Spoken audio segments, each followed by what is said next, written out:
മറ്റൊരു വീഡിയോയിലേക്ക് നോക്കിയാലോ. ഇന്ന് ഞാൻ നിങ്ങൾക്ക് പരിചയപ്പെടുന്നത് നാവിസ്വർക്സ് എന്ന് പറഞ്ഞൊരു സോഫ്റ്റ്വെയർ ആണ്. ഇത് എന്തിനാ മെയിൻലി യൂസ് ചെയ്യുന്നത് നമുക്കറിയാം, ക്ലാഷ് ഡിറ്റക്ഷൻ കാണിക്കാനാണ്. ആക്ച്വലി ക്ലാഷ് എന്ന് പറയുന്നത് ഒരു സ്പേസിലെ രണ്ട് എലമെന്റ്സ് തമ്മിലുള്ള ഇന്റർസെക്ഷൻ ആണല്ലോ. അത് എവിടെ എങ്ങനെ ഉണ്ടായെന്നൊക്കെ കണ്ടുപിടിക്കുന്നതാണ് മെയിൻ ആയിട്ട് നമ്മൾ നാവിസ്വർക്കിൽ ചെയ്യുന്നത്. ജസ്റ്റ് ഒന്ന് വീഡിയോ കണ്ടു നോക്കിയാലോ. ഓപ്പൺ ചെയ്ത് വരുന്ന നാവിസ്വർക്ക് വിൻഡോയില് അപ്പൻഡ് ആണ് ഫയലുകളെ ഇൻസേർട്ട് ചെയ്യാൻ വേണ്ടി നമ്മൾ യൂസ് ചെയ്യുന്ന മെത്തേഡ്. സോ അപ്പൻഡിൽ അപ്പൻഡ് എടുത്തതിന് ശേഷം ചെയ്ത് വച്ചിരിക്കുന്ന ഒരു വർക്ക് ഫയലിനെ ഓപ്പൺ ചെയ്യുന്നുണ്ട്. ഇതാണ് എൻ്റെ വർക്ക് ഫയൽ. ഇനി ഇതിലെനിക്ക് ക്ലാഷ് ഡിറ്റക്ഷൻ കാണണം, അല്ലെങ്കിൽ നമ്മൾ എന്തിനാണ് ക്ലാഷ് ഡിറ്റക്ഷൻ യൂസ് ചെയ്യുന്നതെന്ന് വെച്ചിട്ടുണ്ടെങ്കിൽ ഒരു സ്പേസിലുള്ള രണ്ട് എലമെൻറ്റ്സിൻ്റെ റിസൾട്ടാണ് നമ്മളതിൽ കാണുന്നത്. സോ ക്ലാഷ് ഡിറ്റക്റ്റ് എന്ന് പറഞ്ഞ ഓപ്ഷനെ ഓപ്പൺ ചെയ്ത് കഴിയുമ്പോൾ നമ്മളെപ്പോഴും പുതിയൊരു ടെസ്റ്റാണ് യൂസ് ചെയ്യുന്നത്. സോ ആഡ് ടെസ്റ്റ് എന്ന് പറഞ്ഞ ഓപ്ഷൻ കൊടുത്തിട്ട് അവിടെ നമുക്കൊരു നെയിമിനെയും അസൈൻ ചെയ്ത് കൊടുക്കാവുന്നതാണ്. ഇനി പറയുന്നത് സെലക്ഷൻ എ, സെലക്ഷൻ ബി, ഇങ്ങനെ രണ്ട് ബോക്സുകളിലായിട്ടായിരിക്കും നമ്മളുടെ ഈ ഒരു പ്രൊജക്റ്റ് വന്നിട്ടുണ്ടായിരിക്കുക. ഇതിനൊന്ന് എക്സ്പാൻഡ് ചെയ്യുന്നുണ്ട്. രണ്ട് സെലക്ഷനുകളെയും എക്സ്പാൻഡ് ചെയ്തു. ലെവൽ 1ഉം ബി സെക്ഷനിലെ ലെവൽ 2ഉം തമ്മിലുള്ള ക്ലാഷാണ് എനിക്ക് കാണേണ്ടത്, അല്ലെങ്കിൽ നമുക്ക് ഏതാണോ തമ്മിലുള്ള ക്ലാഷാണ് കാണേണ്ടതെന്ന് വെച്ചാൽ അതിനെ സെലക്ട് ചെയ്തെടുക്കാവുന്നതാണ്. അതിനുശേഷം റൺ ടെസ്റ്റ് കൊടുക്കാം. അപ്പോൾ ഇവിടെ നമുക്ക് ഓൾറെഡി കാണിച്ചു തരുന്നുണ്ടായിരിക്കും, ഇതാ ഇതുപോലെ കാണിച്ചു തന്നിട്ടുണ്ടായിരിക്കും. അപ്പോൾ എത്ര ക്ലാഷസ് ഉണ്ട്, new clashes, active, reviewed, approved, resolved, ഇങ്ങനെ ഓപ്ഷനുകളിലാണ് ഇത് അറേഞ്ച് ചെയ്തിരിക്കുന്നത്. ദെൻ അതിനുശേഷം ഈ ക്ലാഷ് ഡിറ്റക്ഷൻ്റെ പ്രത്യേകത എന്ന് പറയുന്നത് ആദ്യമായിട്ട് റൂളുകളെ പറ്റിയിട്ടാണ്.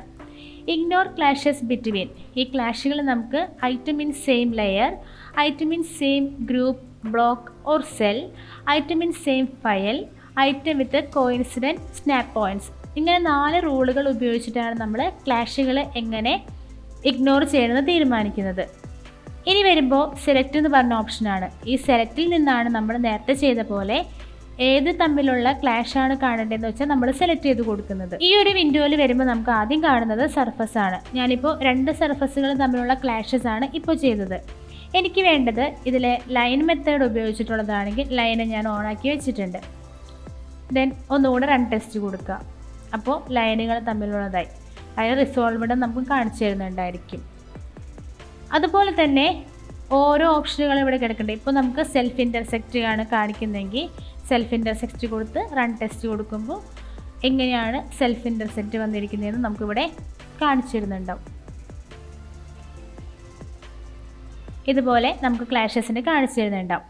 ഇനി ഐറ്റം ഹൈലൈറ്റിങ്ങിൽ വന്നിട്ട് ഞാനിപ്പോൾ ഐറ്റം 1 ഓഫ് ചെയ്തിട്ടു.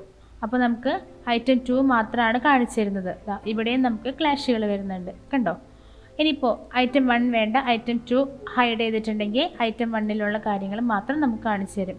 ഇത് കാണുമ്പോഴേ നമുക്ക് അറിയാൻ പറ്റുന്നുണ്ട് ഈ ഒരു ഭാഗത്ത് അത് ക്ലാഷാണ്, അല്ലെങ്കിൽ ഏതൊരു ഭാഗം എടുത്ത് നോക്കിയാലും എവിടെയാണ് നമുക്ക് ക്ലാഷുകൾ എന്നുള്ളത് നമുക്കിത് കാണുമ്പോൾ തന്നെ മനസ്സിലാവുന്നുണ്ടായിരിക്കും.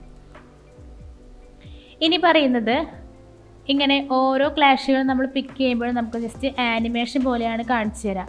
ജസ്റ്റ് ഓരോന്നും പിക്ക് ചെയ്യുമ്പോൾ എവിടെയാണ് എങ്ങനെയാണെന്നുള്ളത് നമുക്ക് ആനിമേഷൻ പോലെ തന്നെ കാണിച്ചു തരുന്നുണ്ടായിരിക്കും. അതിന് നമുക്ക് ഈ വിൻഡോയിൽ എന്ത് ചെയ്താൽ മതി, ഈ വരുന്ന വിൻഡോയിൽ ആനിമേറ്റ് ട്രാൻസിഷൻ പിക്ക് ചെയ്തിട്ടാണ് ഇടുമ്പോഴാണ് നമുക്ക് ഓരോ ക്ലാഷുകൾ പിക്ക് ചെയ്യുമ്പോഴും അതിൻ്റെ ഇമേജിനെ ആനിമേഷൻ പോലെ നമുക്ക് കാണിച്ചു തരുന്നത്. ഇനി പറയുന്നത് നമുക്ക് വേണമെങ്കിൽ ഇതിനെ റിപ്പോർട്ടായിട്ട് എടുക്കാവുന്നതാണ്. റിപ്പോർട്ട് എടുക്കുമ്പോൾ അതിൻ്റെ കണ്ടൻസും അതുപോലെ തന്നെ ഇൻക്ലൂഡ് ദിസ് സ്റ്റാറ്റസും ആണ് ഇവിടെ ഉണ്ടായിരിക്കുക. ദെൻ അതിൽ റൈറ്റ് റിപ്പോർട്ട് കൊടുത്തിട്ടുണ്ടെങ്കിൽ നമ്മൾ ചെയ്തിരിക്കുന്ന ഈ ഒരു വർക്കിൻ്റെ റിപ്പോർട്ട് നമുക്ക് XML ഫയൽ ഫോർമാറ്റിൽ സേവ് ആവുന്നതായിരിക്കും. ഇതിനുശേഷം നമുക്ക് ഈ ഒരു ഫയലിൽ എടുത്തിട്ടുണ്ടെങ്കിൽ എന്തെല്ലാം ക്ലാഷുകളാണെന്നുള്ള ഇമേജ് പോലെ നമുക്ക് ഈ റിപ്പോർട്ട് നമുക്ക് കാണിച്ചു തരും.